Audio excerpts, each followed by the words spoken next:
ور زمونږ په علاقه کې چې کله د چا څه ځای وسوځي که نه، لاس وسوځي یا خپه وسوځي یا د جسم بل څه اندام وسوځي، نو خلک د دغه سوځېدلي ځای څه کوي؟ خلک راشي هلکه وایي ټوت پیسټ پې ورله پورې کړه. نو زه ستا نه تپوس کوم د ټوت پیسټ د دې سره تعلق شته؟ نشته. ټوت پیسټ کې داسې څه دي چې ته یې په زخم باندې پورې کړې؟ ټوت پیسټ د دې علاج نه دی.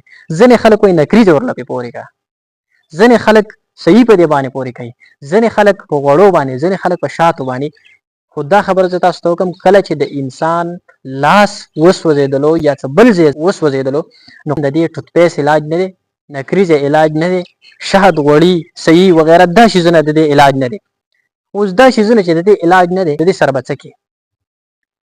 ګوره د دې طریقه دا ده، مثال یو کس دی دغه د لاس وسوځېدو په اور باندې، نه ټوت پیسټ ته ضرورت شته، نه صحیح ته ضرورت شته، نه نکریزې ته ضرورت شته. داسې وکړه دا کپړې وپړې ترې لرې کړه، صفا یې کړه او ویسه روان اوبو ته یې ونیسه دا لاس 15-20 منټ روان اوبو ته. روان اوبو نه زما مطلب دا دی چې بمبا نلکه راکولاو کړه، هغه ته یې د 15 نه واله تر د 20 منټه پورې دا لاس دغه شانته کې ونیسه چې په دې باندې دا اوبه وبهېږي، وچلېږي په دې باندې اوبه. د دې همدا طریقه ده، 15-20 منټ دا روان اوبو ته ونیسه.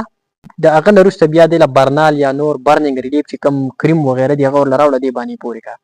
خو تاسو ته ما وویل صحیح پورې کول، ټوت پیسټ پورې کول، نکریزه پورې کول، دا شیزونه د دې علاج نه دی. صحیح ده؟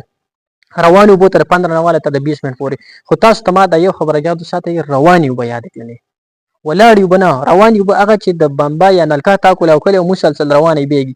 ځکه که ته چېرته په بالټي یا په ډرم وغیره کې د خپل لاس دغه شانتې کې ورکېږدې، نو د انفیکشن نور خورېدلو سیوا کېدلو چانس شته دی، دا انفیکشن به نور زیات سیوا شي. نو کله چې د انسان لاس وسوځي یا د وجود بل اندام وسوځي، نو ټوت پیسټ پورې کول د دې علاج نه دی، نکریزه علاج نه دی، غوړي علاج نه دی، شهد علاج نه دی، صحیح علاج نه دی. بس د دې صحیح علاج چې دی که نه، بالکل برابر علاج هغه دا دی چې کپړه مپړه ترې را لرې کړه او روان اوبو ته یې ونیسه 15 نه واله تر د 20 منټه پورې، د اوبه پرې وچلېږي.